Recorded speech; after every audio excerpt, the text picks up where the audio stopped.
What's the longest man-made structure in the world? Keep watching, we'll show you in a minute.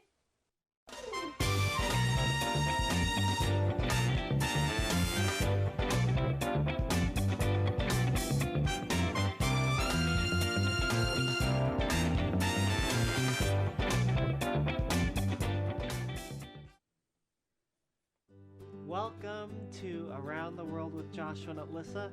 As I mentioned last week, with it being a new year, we are going to tell you some places that we want to go and things that we want to see that we have not yet, or at least one of us has not yet. And so Alyssa's going to get us started today by telling us about a place we both really want to see and don't know when we'll get to, but Well, hopefully COVID amazing. will let up and eventually we'll get to go. Yes. So the place we're going to talk about today is one of the 7 wonders of the world that I couldn't think of the last time we were talking about 7 wonders of the world. And that is the Great Wall of China. I really want to go see this. Now, it's huge, so we could probably see lots of different parts of it all over China, but one of the most famous parts is only about an hour outside of Beijing, the capital city. So I did a lot of reading about the Great Wall, and I learned so much. Like, it was started like 700 years BC. So 700 years before Christ was even born is when it was started. And it kept going and going and going until the final wall, I think if you do all the measurements, is like 13,000 miles or something like that. It's like 5 times the width of the United States. It's crazy. If you measure all of it and all the pieces. So you can see the chunks of the wall are like those little lines, and then every once in a while there are some different passes where people could go through. Like here, and there are like lots of little guard towers and stuff. The wall itself can be like 5 to 8 meters tall, so some of it's not super tall, but then at the top it's typically at least 6 feet wide. So their thought was that you could have lots of soldiers and people guarding it and using to protect the city. So the reason that they built the wall was to protect their silk lines, because they had silk lines like transporting silk from one part to the other part, and then just protect from like warriors and stuff trying to come down. So it was to protect from the north down into the south. That's why they made it. Now, some of the wall is really nice, like this part of it, and some of it's being restored. The Chinese government is always at work right now of like trying to help restore parts of it, but some of it looks more like this. Whoa, really?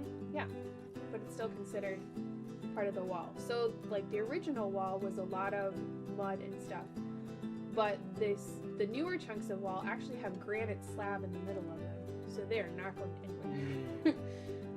But some of the original was more earth looking, and then it's just gotten worn down by so many hundreds of years. So is that still the same height and width as the rest of it? No. Like that, because I can't tell the dimensions there. Is that like really small, or is that big and it's just worn down? I don't know. I didn't get like dimensions on it. It just was showing you like this is another part of the wall, and you can kind of see like farther out in the distance some part of the wall that looks more like the finished part that we think of. So this is definitely at the top of our want to go see list. Now this one would require us leaving the country and going to another country, which during COVID is kind of tricky. But hopefully eventually we'll make it to China, maybe to Beijing and see that part of it, or to another part of China, because there's lots of wall to see. I wouldn't mind seeing it at different places. That also might where be kind it's of cool. different too, since it's so big. It has a lot of stairs too. So when I was reading about it, people said you haven't really traveled the world until you've traveled the stairs of the Great Wall, supposedly. And they do all sorts of activities on there. There's even a marathon that people can run on the Great Wall of China that's like really popular.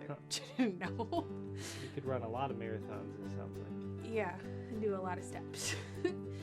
So that's at the top of our list. Great Wall of China. Hopefully we'll get to go and show you our pictures someday. But for now, we'll just enjoy looking at pictures online. Okay, I have some more story today. So we had our story. We started it last week about this little boy named Madugu. And remember, he had a hurt on his leg that was really bothering him. He went to the missionaries. The missionary lady was helping him bandage it up. Do you remember what he was really hoping to see? And if you said the colorful book, you got it correct. The book without words. So as soon as the lady finished bandaging up his leg, he went over to the room where all the other kids were, and he was thankful. Phew! The missionary hadn't finished with that cool, colorful book. So the missionary held up a gold page and showed it to all the children. Doesn't this look beautiful? This page, this golden page, reminds us of God and that he is in a perfect place. That perfect place is heaven. Mudugu knew about that. He understood what heaven. But the missionary said, there is some sad news though. Heaven is a perfect place and only perfect people can go to heaven. And we are not perfect people. That's why we have some of these other colors in this book, like the black page. Mudugu kind of thought, The missionary said, well, we have this page to remind us that we all have sinned. We've all done wrong things. We've all told a lie.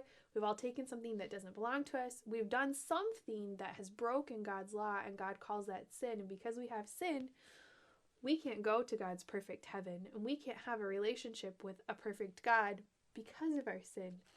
It's caused a big problem for us. Mudugu thought, He had done some bad things. He had told a lie before.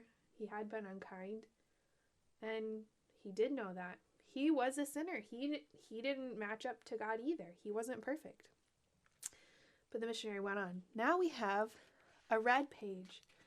And the red page is wonderful because it tells us that Jesus, God's Son, came to earth and he died for us. He shed his blood in our place so that one day we can live with God in his beautiful heaven.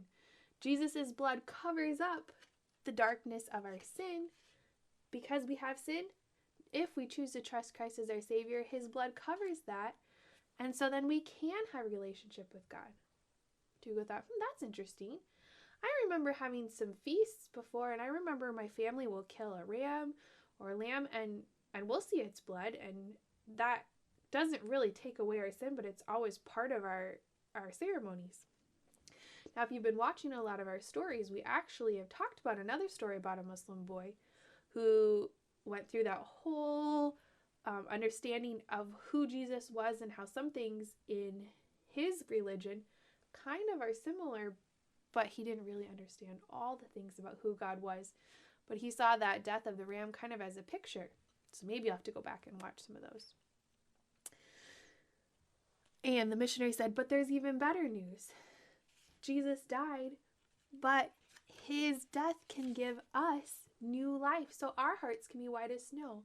And Jesus went before God, and he can be in between us. He can be our special mediator. He can take the punishment for our sin. But Mudugu said, I thought you just said that Jesus died. And the children around him kind of giggled a little bit. But the missionary said he did die, but he rose again. He is more powerful than death. And he proved that he was God, that he is God, and he can give you eternal life so you can spend forever in God's beautiful place called heaven. Wow, that was a lot of ideas just with some colors. Mudugu thought. Well, later that day, Mudugu kept thinking he really wanted to have his sins forgiven too. He wanted to be able to go to a place forever and to live with God, and he thought about it.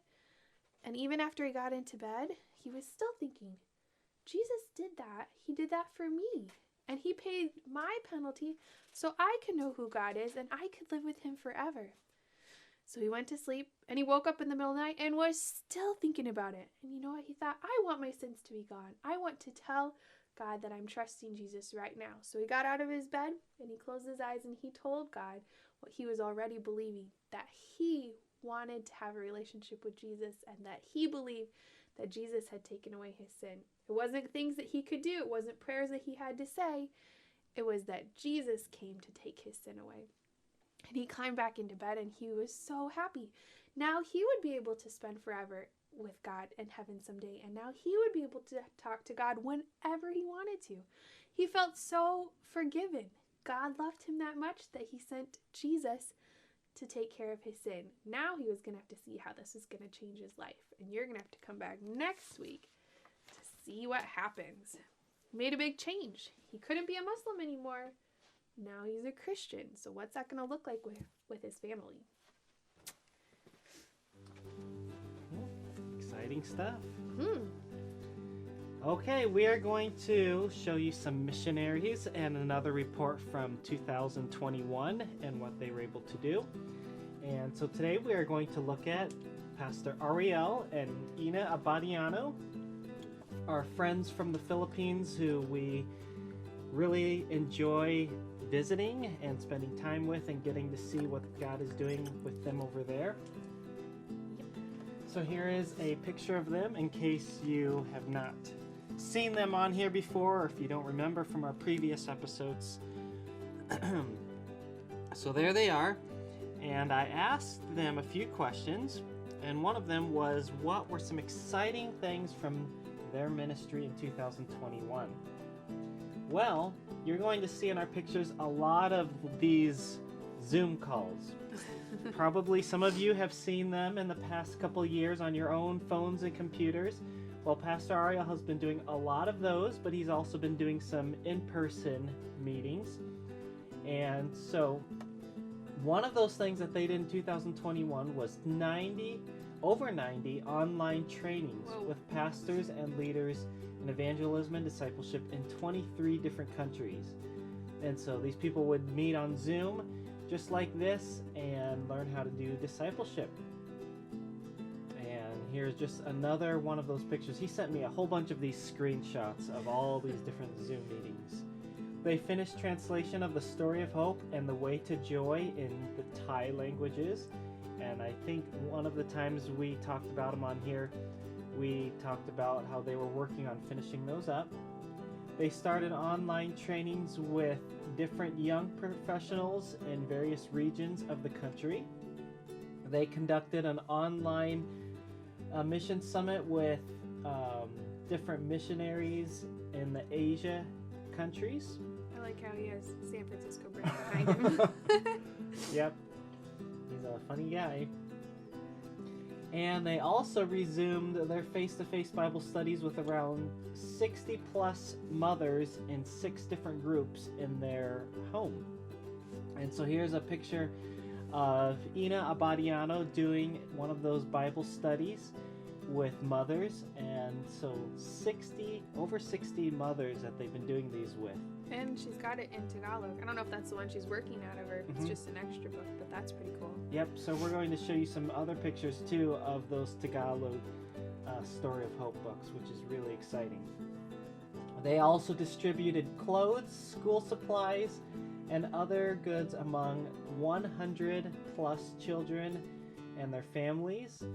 Among these were over 100 pails of groceries, as you can see there, and all the families that came. We've been to that house right there. We've stood in that courtyard, and they're distributing these to them.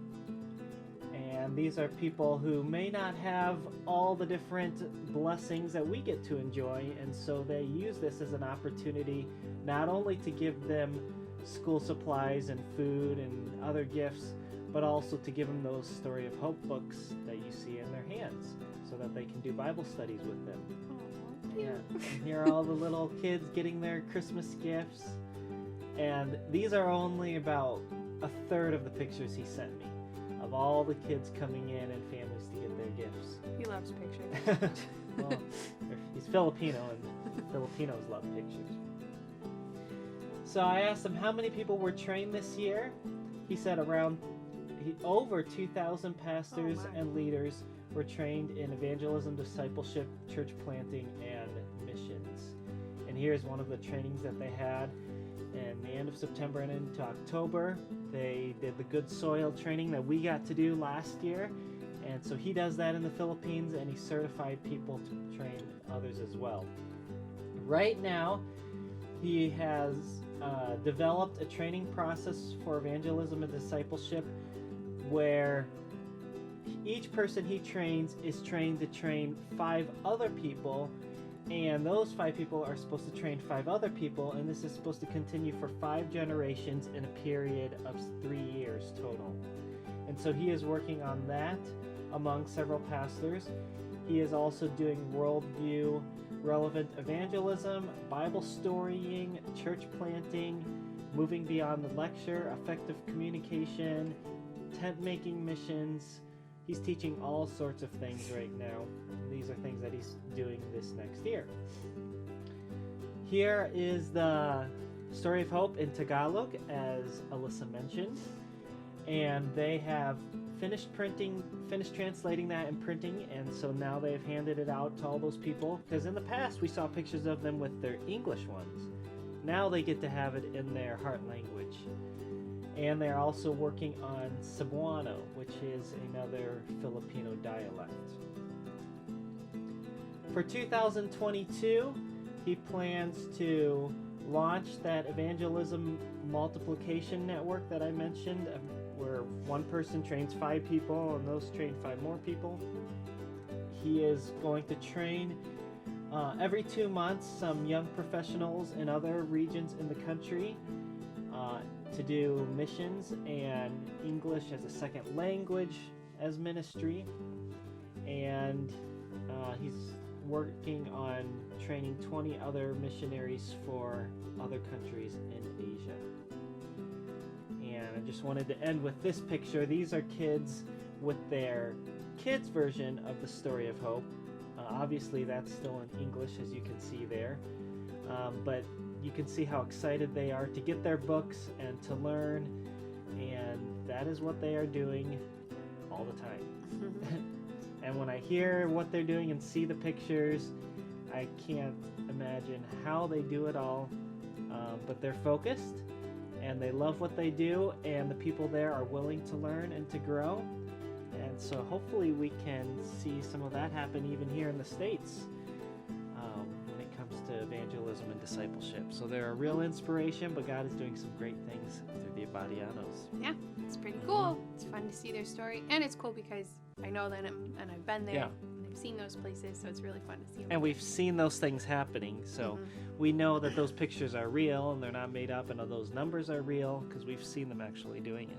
Yeah. So, pretty cool. Thanks for watching. Make sure you come back next week to see somewhere else we want to go in the world, an update on somebody else doing ministry, and some more of our story. And comment below, tell us somewhere you want to go in the world. Maybe it's somewhere we have been, maybe it's somewhere we haven't, but we'd be interested to know what you think is cool as well. Maybe we need to add it to our list. Yeah. We'll see you next time. Yep. Bye. Bye.